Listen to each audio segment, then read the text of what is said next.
I'm back. My Ustream went out for a second, man. I'm sorry about that. My Ustream keeps going in and out. All right. What I might have to do is get it cracking on my phone. I might have to get it cracking on my phone and do my Ustream that way, so I can avoid all the ins and outs of this thing. All right. But if my bandwidth thing keeps going out, I'm just going to record it on my phone. All right, we're back. Can y'all see me? Yo, let me put a yo. All right, can y'all see me? Are we good? Let me know if y'all see me. Because now my joint is acting janky. All right, I'm back up. Hold on. All right. If this thing goes out again, I'm just going to do it on my phone. Because I got a lot of stuff I want to chop up game with the family tonight. All right, so we're back. We're back. We're back. We good? Okay. I apologize for that, guys. We went out for a second. But like I was saying, the protest, basically, that's just one phase. That should be just one phase of a collective, collaborative effort to get things done. That should be just one phase.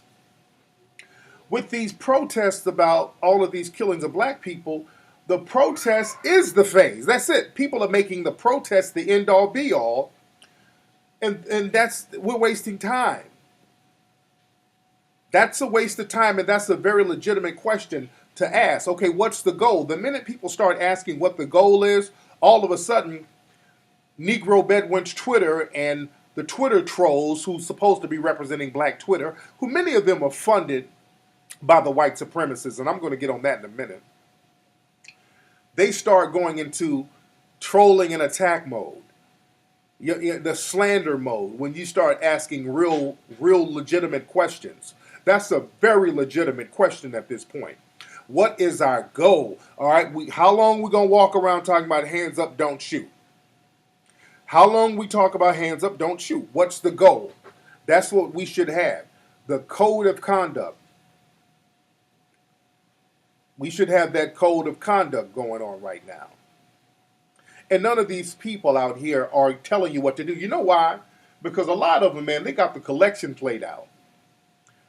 A lot of cats out here, man, with these killings and all that stuff. Now, basically, these cats are just getting donations. You don't know where the money is going. Well, some people, you do know where the money is going. It's going to get snatched so they can get snatched for justice. So that's a very legitimate thing to ask. Okay, if we donate money, where's this money going? I want to know what the direction is. Where's the money going? Like us, Melanoid Nation, we'll show you who the money's going to. I've sent checks out to FERG. I've showed you exactly who the money is going to. We've paid for people's funerals, so we let you know exactly where the money is going. It's not going to be all this, hey, we're going to march. Give us the money for marching. I don't all that C for effort shit. You don't get a C for effort. What are we getting done?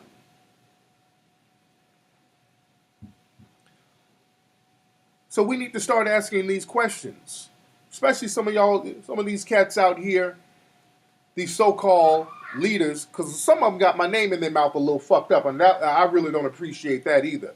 And another thing, who was that young lady I was talking about? That suspected white supremacist who was on Twitter. She mentioned my name, and she's down with some of those Ferguson people who are not really from Ferguson, by the way. Some of these people who claim to be Ferguson protesters aren't even from the area of Ferguson, by the way. But who was that suspected white supremacist female? What was her name again? What's her name again? Because I really want to touch on this. Stacks is short. That's her name? What's up, Q, man? That boviating Barbie, she's a white supremacist troll. But yeah, that Stacks is short chick. let me get on her because I didn't get on her like I should have last week, but I'm gonna get on her now, and I'm gonna get on people like her. Short Stacks, Stacks is short, something like that. Now, what's her? Give her real name, her real Twitter handle. What's her real Twitter handle? Hold on, because y'all got about 30 or 40 ones y'all throwing out there. Stacks is something.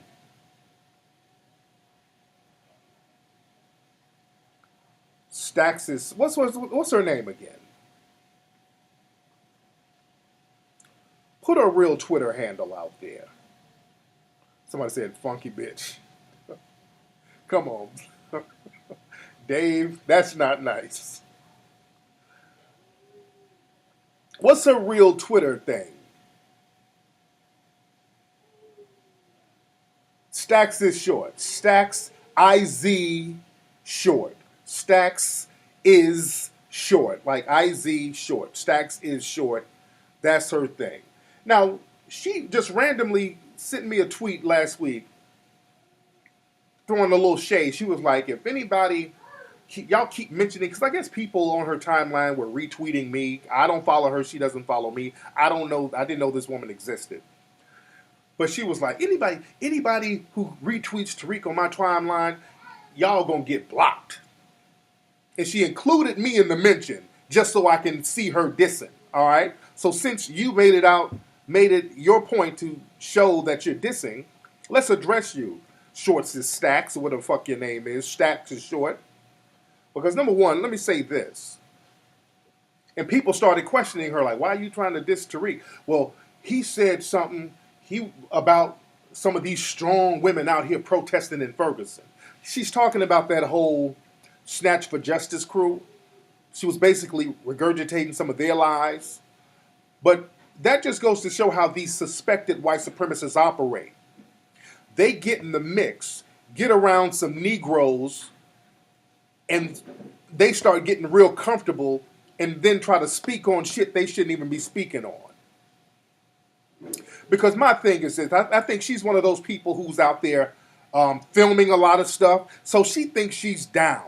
And some of y'all niggas, when y'all get some of these suspected white supremacists out here talking a little slang or whatever, all of a sudden you give them a little pass. I don't give motherfuckers like this a pass. You don't get no pass from me. Because my thing is this, black folks got to be very careful about certain movements and allowing people in movements who you shouldn't be allowing in your movements. Because right now, at this point, you got so many suspected white supremacists out here and undercover cops and agent provocateurs. We should just avoid dealing with these potential and suspected white supremacists, period. That's one of our problems. We try to get shit done and we got all these outside agitators sitting up here in the mix. I'm real highly against that. That's why I have a problem with a lot of these protests, because you got a lot of people out here who are undercover cops and undercover agents all over the place. So you don't know who's who. And they ain't nobody saying nothing about white supremacy.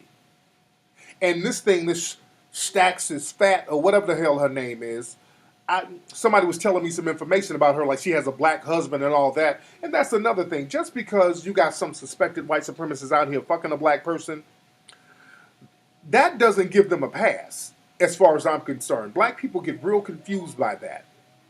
You think just because some white chick is out here, she done fucked a couple of niggas, or even married a dude, a brother, all of a sudden she can come in and kind of yap her mouth about black issues and not challenge white supremacy.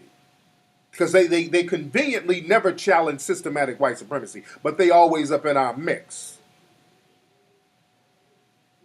And y'all saw I had a suspected white supremacist female, not even suspected. This lady, this white supremacist female called my show. She's been messing with black men for 25, 30 years. And this woman had the same racist views as any other white supremacist.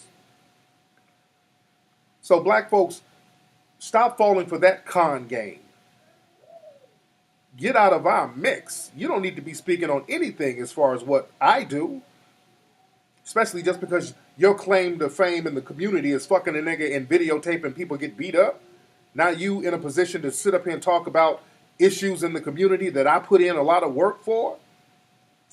I do this. I done paid for all types of black people's funerals. Some of the black elders paid for their medical bills. I paid some of the elders' rent, house notes.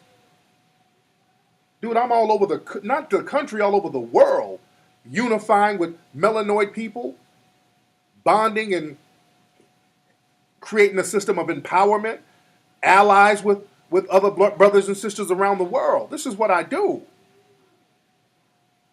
So don't sit up and make some old slick shit about me and you a suspected white supremacist and your claim to fame to the community is getting a black dick up in you? And now you supposed to be some kind of substitute Rosa Parks? Get the fuck out of here. Who is this? That's my daughter. Yeah, I'm highly offended by her even mentioning me. The fuck you think you are? Because you had a black dick in your mouth, you supposed to be Sojourner Truth? Sit your ass down and keep my damn name out your mouth, Stacks is Raggedy or whatever your name is. I do this. For real, for real. I don't do all that. The suspected white supremacist female all up around niggas talking that old yo-yo slang shit and acting like you down. And the minute they get in an interrogation room, they start sounding like Marsha Brady. I'm not impressed. And damn you and them raggedy niggas you hanging with who co-signing you. Get out of my mix and get out of our mix. I'm not impressed by you. That's why I ain't impressed by Iggy Azalea, none of them. All that old nigga shit y'all get to, they're just like Iggy Azalea. She starts rapping all that black shit, but she talks with an Australian accent. People should be pissed off by that. Yes, I've always talked about that. People coming around us, yo, yo, yo, yo, yo. If y'all heard my show, I've talked about that for years. Niggas, yo, yo, and then get around their own people, and now you know how to talk. Fuck all the way out of here with that shit. Get out of our mix.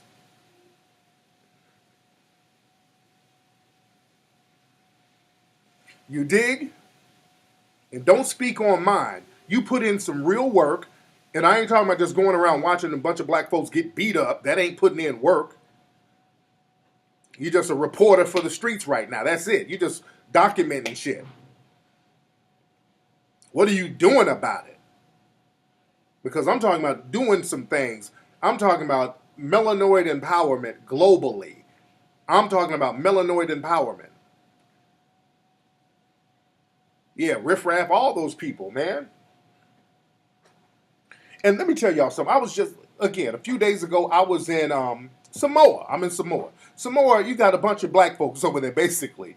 They're Samoan. It looks like you walking around Harlem somewhere or Detroit. It's just a bunch of people who look black. Beautiful people. Some of the most beautiful, spirited people you've ever want to meet in your life. Brothers and sisters in Samoa are absolutely wonderful over there. Very underrated place. So I'm at my hotel, and I want to go on a tour of the island. I talked to the people at the hotel, and I said, okay, I want a tour guide. I want somebody to, I saw a flyer for a tour that takes you around the island. I said, okay, bam, I want that. I want the tour. So they called the tour guide who's going to come pick us up the next day. What is my daughter? Hold on. Peanut, you going to the pool with Taria? I already went. Okay. She is showering.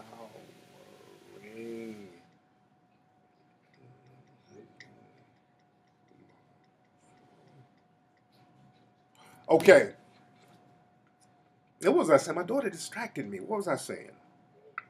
So we're going to do the tour. Yeah. That's where I really don't like that. So the suspected white supremacist female, she goes somewhere and hugs up on a couple of black dicks, and all of a sudden, she's supposed to speak on black issues now. Sit down. But I digress. But so I'm in Samoa. So we get the tour guide. So he comes to pick us up the next day. We're scheduled to go to the next day. So we're downstairs waiting on the guy. The white guy show up. I was like, uh-oh. That's because there's hardly any white people there. You can count the white people on the island with one hand. It's not too many white people there. So we get him. All right. Hi, come on, I'm here to take you on the tour. I said, okay, okay. All right. This is going to be interesting. Okay. So we go on the tour. He has a little Samoan girl in the car with him. She's about 13 years old. Little Samoan girl, little light-skinned Samoan girl. Like, this is my daughter. I said, okay. Oh, shit. All right. So we go on the tour. Man, knowledgeable guy. The guy was very knowledgeable about a lot of stuff. But the thing is, and we found out this guy, the tour guide, he's from America. He's from like Oklahoma somewhere, but he moved out there. And this dude basically moved out there, had like 3 Samoan wives. This motherfucker had like 12 kids. He got like 12 kids by Samoan women out there, just banging Samoan women like crazy. Old white dude, by the way. This guy's like 60, maybe 70 or whatever. Older dude. So he's telling us about the stuff, and the more he's talking, nice guy, but this guy had some of the most low-key white supremacist views, and that's another thing. Just because a person is being nice and cordial, and just because they are laying up with a person of color, for some reason, black people think that these people don't have white supremacist views. This dude had some of the most white supremacist views. There was one guy who was his assistant, because this guy basically he does landscaping work too. So he had an assistant, which is a guy from the Solomon Islands who was half Solomon Island, half Samoan, named Tito something. And Tito was a native. He was a brother with an afro.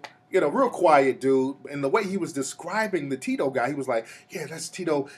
I've been knowing him since he was 2. He was an orphan. He was raised like this. So he's like the wild man he's like a Samoan Island or a Solomon Island wild man. He was describing him as damn near a savage, the way he was describing the dude. I'm like, oh, damn.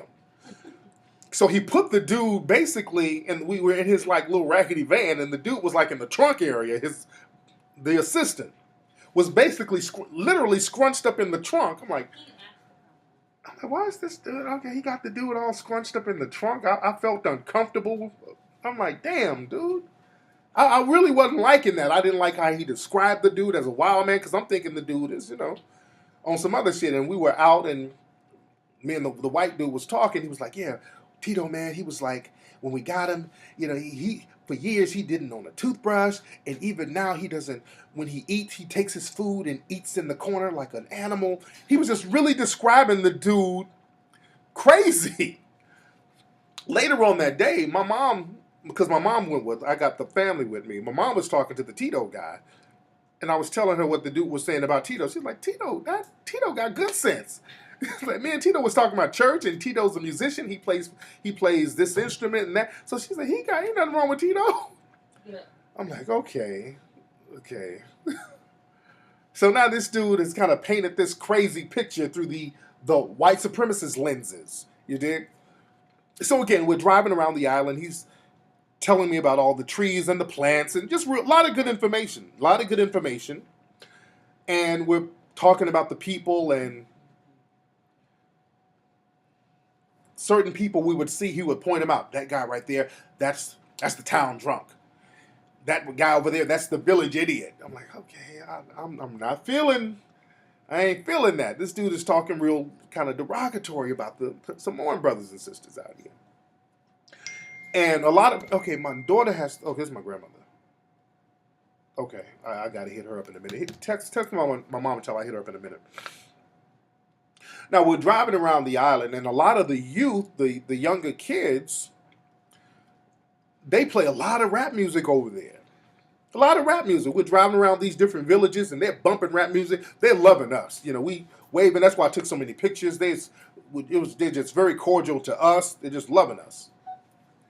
Everywhere we went, we would talk to different people. The white tour guide would talk to random people and ask them about certain things, like, is the Is the park open today?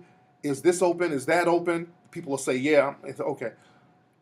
And we're like, hey, who is that person? Oh, yeah, that's my ex-wife. I'm like, God damn. Then we'll talk to some more people, and I'm like, who is that? Oh, that was one of my kids. So this motherfucker got wives and kids all over the place. I'm like, okay, this is some old slave master missionary bullshit he got going on over here. And again, like I said, a lot of the kids are going to, we pass a lot of kids and they're bumping rap music. And we were tripping on some of they were bumping Dave's Loaf, the whole shebang. And he was like, yeah, I don't know why these kids out here play all that ghetto music. He literally said that. He said, it's not like they can relate to it anyway. I mean, you know, why are they bumping all that ghetto music? I said, okay, well, maybe they can identify with the beat, the music, you know. But he kept saying little low-key, slick, white supremacist bullshit like that. Man, this dude was saying some real slick, low-key. He was saying some real low-key white supremacist shit, man. Yeah. Yeah. He was saying that's how they really feel about us, because the shit he was saying about them, they say the same shit about us. So that's why I'm just kind of listening. Yeah, this dude said, I don't know why they bump that ghetto music out here. It's not like they can relate to it, but they can relate to it. You dig? Because they see themselves in us. They really do. That's like a lot of times with the kids, I would get up there and chop up game with some of the kids out there, and we take pictures, and the kids, you know, they throwing out their little swagged out poses, you know, bam, you know. So they got that flavor. But it's amazing to see suspected white supremacists, even though they'll have kids of color, black kids, Samoan kids, they will still have those same white supremacist views of anybody else. You would never know they had all those kids of color, and they don't miss a step with their white supremacist views. Oh, no. I'm listening to them. See, the thing is, when I see a white supremacist reveal himself, I'm all ears. See, that's the thing. A lot of times, people get bent out of shape by stuff. When I'm around a white supremacist, I like to let them talk. I like to let them talk and say what they have to say. I'm all ears. I want to know what's happening. I want to hear this person's views. I want to hear what they got to say. No, you got to, exactly, Jay. You got to let them have the floor. Hold on. I can't keep talking. I'm doing my live show now. Live show. Hold on. Okay. Oh yeah, but you gotta let him talk. No, see, a lot of times black folks get all bent out of shape. Oh, I'm gonna tell you what. No. I'm gonna let him talk because I want to hear the real deal. Because now if you start checking them too early, like if I'm in a real debate or whatever, I can, I know how to get at them. But when they're just having casual conversation and I'm trying to learn some stuff about a certain place, and I see a white supremacist, I want to know what's going on. I want to hear his perspective. I give him the floor. In Samoa, it's very hot out there. Hot and humid. It's humid as hell out there. Because if you let the white supremacists talk, you can see all types of little hustles and scams they got going. You let them talk. When you get around a white supremacist by yourself, and he's just kind of casually making little low-key white supremacist comments that he's not even deliberately trying to make. That's just who he is. Let him talk. You'll learn a lot of stuff, and I learned a lot of shit from that dude. One thing I learned is that, see, the white supremacists will always tell you half the story. Because he was talking about the history of Samoa, and like, yeah, man, when these kings and the people over here, in the year 1900, they signed off on their land, and I said, wait. stop right there, because sometimes I had to stop them and have them explain all of it, because the white supremacists are very good at that. They'll explain half of some shit and then kind of glance over it and go another direction. If you don't stop them and make them say all of it, like he was saying, well, yeah, they signed over their land to the United States. I said, okay, why'd they sign it over? Well, that's because the Marines came over in the thousands and, you know, pointed guns at them. Okay, well, they were forced into signing. It was a deal you couldn't refuse. So make them say all of it. That's another thing. The white supremacists, they try to give you half the story. They basically took it. Don't make it, yeah, I'm like, don't run this game like the Samoans just said, okay, here's our land, you can take it. No, say all of it. Say that the Marines came over there in the thousands with military weapons and basically forced them at gunpoint to sign over their land. Or you'll die. Just say all of it. And that's why I like to get the native tour guide. See, he's going to tell his side of the story. You do. I wish I had recorded him too. You dig? But I'm like, no, say all of it. They try to romanticize imperialism. They really do over there. They really try to romanticize it. And no, don't romanticize it. Just tell the truth. They were forced. The Marines came over in the thousands and forced them by gunpoint to sign. And many of them got killed. Just tell it like it is. Don't try to glance over it. Because that's what they'll try to do. They'll leave that part out. And I'm talking to him, and what the guy was saying is that there's a couple of, over there, some of the people can get, if you're Samoan, a lot of people got like free land basically to build their houses. And what happens is that I think if you marry into a Samoan family, you can get some access to some of the land, because then you can be like somewhat of an honorary family member, so you can kind of claim to be technically Samoan. Or if you have children, you understand? So that's like a little hustle. From what he didn't say it, but I'm gathering this. This is why I'm letting him talk, so I can see what the whole hustle is. You dig? So what I'm thinking, from what he was saying, because he said he got a house over there, and yeah, it's that whole $5 Indian bullshit they got, that those white supremacists do over in the States, where you claim to be, or claim that you and your family, you're part of the native people there, and you get access to the land, free homes, stuff like that. They do that a lot with the Native Americans. Like in America, the Native Americans, we talked about this in Hidden Colors too, 90% of those people aren't no damn Native American. They're $5 Indians. These are white supremacists pretending to be Indians so they can get some of those casinos, so they can get some of that $1 billion a year money. You got a bunch of people faking being Native American, and you got a couple of people over there doing it too in Samoa. They're doing the same shit. They knock up some Samoan ladies, have a bunch of Samoan kids, and now they're part of the Samoan family, so they can get access to some of that shit. And this is why I always say we got to stop letting these suspected white supremacists in our mix. We got to stop letting these suspected white supremacists in our mix. Just because they got their dick and their pussy out don't mean they're trying to do you any good. That's the trick, man. And we fall for it every time. We think because they got dick in our face or pussy in our mouth that they're somehow down for our cause. We make that mistake majorly. And also over in Samoa, I've never been any place that had that many churches. I've literally been all over the world. I've been to damn near every continent except Antarctica. And I'm going there too. Antarctica.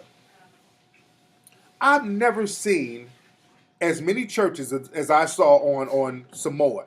Peanut, how many churches were on that island? I don't even know. One every next to each other. When I say, dude, there's a church. I can't even say every block, man. I'm talking about every few steps you take, it seemed like there was a church. Few houses. Every, I would say, third house there was a church, and I'm not exaggerating. You go one, two, three houses, church. One, two, three houses, church. One. Across the street, right next Sometimes it was door. churches directly across the street. Or right next door. I've never seen the many churches ever. There were churches all over that island, and there's only like 80,000 people on American Samoa, and there's so many different denominations, and the churches again are some of the nicest buildings there, and that's another hustle. It's those missionaries. It's that missionary thing, man. The missionaries come in, and we fall for the missionary hustle.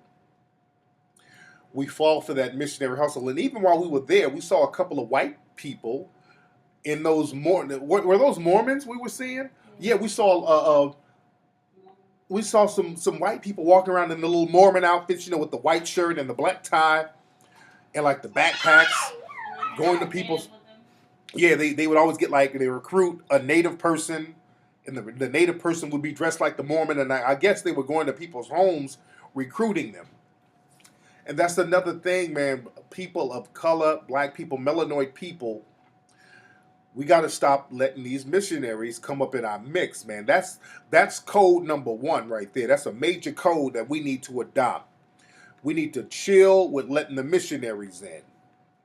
Dude, we're going to talk about the Mormons in Hidden Colors 4, dude. It's time for people to really know the deal about the Mormons. If you want to talk about racism in religion, dude, the Mormons wouldn't even let black folks and preach or become evangelists until 1978. But I'm getting ahead of myself. We're going to really get down on those Mormons. They've been racist from their inception. They've been racist since their inceptions. But those Mormon missionaries were all over the place. Speaking of Mormon, y'all know that chick Mia Love. Speaking of racist, Mia Love. We put up a post about her earlier. Mia Love. She's this Republican congresswoman who was just a darling of the Tea Party. Now Mia Love is known to say real slick shit about black folks. Mia Love. She did a speech one time for the Tea Party and I want y'all to Google this, by the way. She did a speech for the Tea Party while they were waving Confederate flags around. She's doing a speech for them. So she's known for being that part of that Butter Biscuit Brigade. So recently, she co-signed that Steve Scalise dude. Now, Steve Scalise, now whatever you sprayed is strong as hell, Pete. That's choking the hell out of me. That Steve Scalise guy, y'all know who he is, that top congressman, not Republican whip, real big Republican guy. They found out that he did a speech for a white supremacist organization back in 2002. This organization that was led by Klan leader David Duke. So when we say white, this is like an open white supremacist organization, and his ass was speaking at it. So there was a backlash really from a lot of Jewish investors because, again, people are not giving a backlash for us. This guy offended a lot of people of Jewish descent. So a lot of backlash is coming. So what they did, they wheeled her out. They wheeled out Mia Love talking about, well, Steve Scalise, he's a good guy. He should remain in the leadership position. We should just let this whole thing go. So she's doing the whole Negro Bedouin shuffle for the white supremacists. She's doing the whole Negro Bedouin shuffle for the white supremacists. And you look into her background, she has a white husband. So when I say that Negro Bedouin mentality is dangerous, and they do not represent black women as a whole, thank God. They do not represent black women as a whole because they throw black women under the bus too. But that Negro bedwitch mentality is dangerous for other black women, and it's dangerous for the black community as a whole. Damn, that shit is choking me. Peanut, was that deodorant you sprayed? Okay, it's tearing my throat up. Text Taria and see what she's doing. She keeps texting me. Yeah, Taria's. I'm in Peanut's belly here. Okay, who's somebody in here is trolling? Who's trolling in here? Man.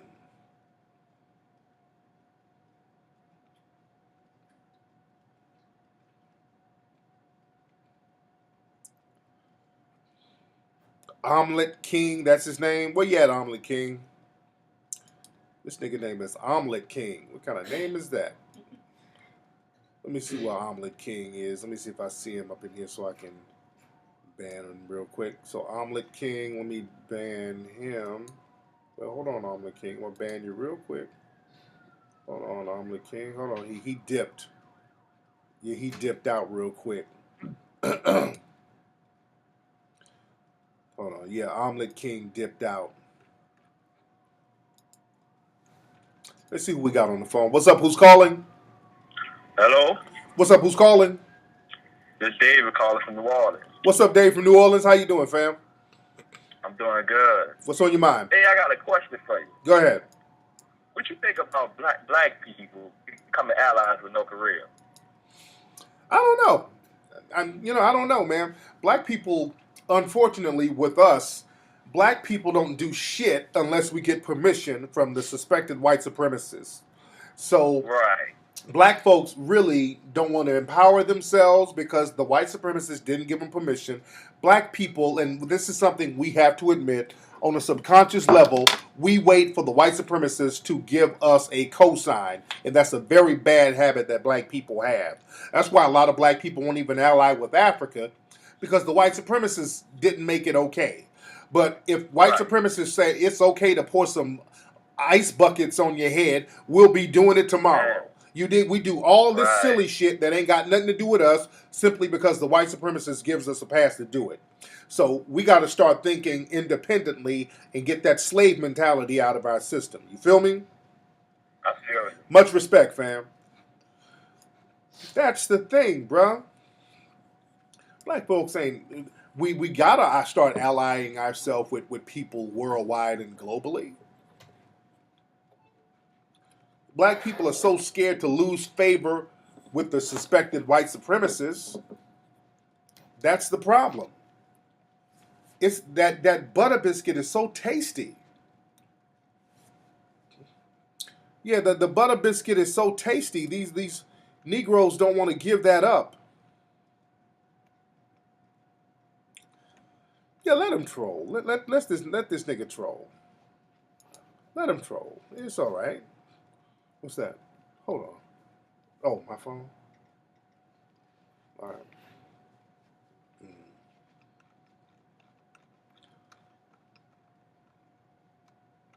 Okay. Yeah, let him troll. Claude Anderson is coming to Houston. Oh, that's going to be hot, man. That's going to be hot. If you're in Houston, y'all need to go see that brother. If you're down in Houston, you need to go see that brother. Definitely. What is TJ doing? He's sleeping. He's taking a little nap. Yeah, TJ's over there napping. Let me see. Let me see if y'all can. Let me give a view of Hawaii real quick, so hopefully the stream don't mess up. Let me give y'all a view real quick. Hopefully it doesn't go out. My bandwidth don't go out. There you go. Can y'all see that? Uh-oh. TJ then got up and got turned up. Hold on. Let me get all this stuff out the way so y'all can see what I'm looking at right about now. Okay, this is... And y'all need to come on out here to Hawaii, man. Hawaii is nice. This is like my second home. I love it out here. Hold on, I got all this shit up on my screen. I'm trying to... There we go. All right, that's the lovely Waikiki. We're out here by the beach. If y'all can see that, we're up here high as hell. I'm looking down. I'm getting kind of dizzy looking down. But that is Waikiki. Very beautiful. About to get turned dark out here. It's kind of chilly out here too. It's a little chilly out here right now. Real nice though. Let me get out here in the back so y'all can see me in the background chopping it up. There you go. It's a little chilly out here. Normally it's hotter, but it's a little chilly out here this time of year. I'm gonna get some more calls in a minute. But yeah, y'all gotta start coming out here, man. Hawaii's a very nice spot, man. A lot of good energy out here. The Hawaiian brothers and sisters are wonderful. A lot of brothers and sisters I see in the military, black folks who come out here. Yeah, let's see back in the chat room. All right. Yeah, we up here high. Hold on. Hold on for a second. Hold on. There we go. This is TJ. Whoops. Let me show y'all TJ. He was taking a nap, but he saw me get up. Hold on one second.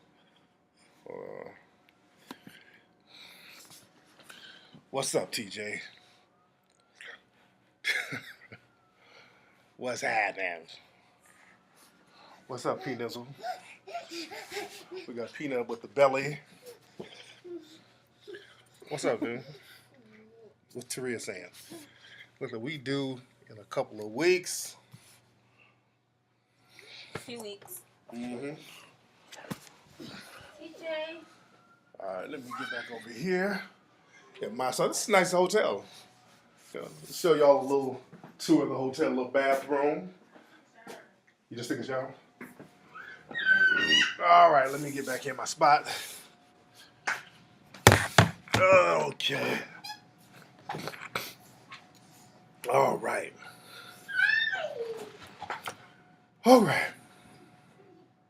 Okay. Let's see who we got on the phone. What's up? Who's calling? Sorry, on this bro from Irving to New Jersey. Hey, I had a question for you, bro. Go ahead, fam. Hey, I wanted to know, like, based on what you guys say, like, anybody could be a suspected racist. Is it wild to look at almost every white person and that aspect, like, he might be suspect, so I gotta, keep my eyes on him? Well, no, I wouldn't say that because all white people are not racist at all. I don't think all white people are racist. But the thing is, when you start seeing action or actions, even if a person's being nice, just like the guy I was corresponding with in Samoa, even though this guy was very nice, very cordial, he was saying shit that lets me know that he was a suspected, not even suspected. I think he was a straight up white supremacist based on the shit he was saying. So when you deal with people and you start letting them talk, it doesn't take much for the white supremacists to reveal their true views, especially when you're talking about people of color, people who are melanated. When you start hearing them talk about people of color, their views normally come out. So whenever you have people around you from the dominant society trying to touch on issues about race, listen to what they're saying. Don't listen to their demeanor. Because a lot of times we think just because somebody's not being mean, that they're not a white supremacist. Just like last week when the lady called up, the problem is the cops and the police brutality and the Illuminati. So we got to fight the Illuminati. That's the white supremacist trying to get you to deflect away from white supremacy. You feel me? So yeah, I understand that because 9 times out of 10, they'll just put out a whole bunch of stuff. It's like you guys said, like to keep you going in 360 so that way you never get straight to the point. Exactly. So if I'm talking to somebody, and this is how you can test and see where they're coming from. If you deal with somebody in the dominant society, if they're not addressing systematic white supremacy and what to do to alleviate or to tackle that and to replace that with justice, if they're not addressing that and if they're trying to address everything under the sun but systematic white supremacy, most likely they might be a suspected white supremacist. I would suspect them of being one if they're going to sit up here and not address that. That's going to make me suspect them of being one. That's one of my criteria. Now, there's people have different criteria. Some people may not know about it, and if you articulate it to them, they might say, "Okay, damn, I didn't know about it." I've had white people come to my lectures, and I break the game down, and they say, "Well, you know what? I learned something today. I never knew. I never looked at racism and white supremacy as being systematic. So I learned something." So again, I wouldn't call that person a white supremacist because they learned the game. But when you give somebody the answers and you show somebody something, and then they still try to deflect from it, then I'm going to suspect that they're trying to maintain that system. So those are just one of the things that helps me to find out if a person is a suspected white supremacist. But just be careful because, again, we can't afford to get tricked over and over like we've been getting, and that's the problem. Yeah. I mean, all right. Well, one last question. I want to hold you, but do you think that like white people are ignorant to racism? Like, they don't understand what's going on? Absolutely not. Absolutely not. And that's another big misconception too. The ones who are white supremacists, I'll say that. The people who practice white supremacy, they're not ignorant to it whatsoever. That's another trick. Black people got this thing where they say, well, I'm just going to show them how smart I am, and if I point out racism to them, that's going to wake them up and they're going to see me as equal. And that's the trick bag that black people get caught up in. They think if we just keep acting a certain way and just show people how capable we are, they're going to stop practicing white supremacy. And that ain't it. White supremacy is all about keeping you subjugated in a certain position systematically and keeping resources away from you. That's what it all boils down to. So even with your accomplishments, there's so many black people who accomplish so many good things, but the white supremacists will still focus on gangbangers in Chicago, as if that is the embodiment of what being black is. So they choose that narrative, and they choose that narrative because that maintains the status quo of white supremacy. So it ain't about them being ignorant. For example, deep down, the white supremacists do not believe that bullshit about Darren Wilson getting beat up by Mike Brown. They don't believe that. They know good and well that Darren Wilson did not get beat up by Mike Brown.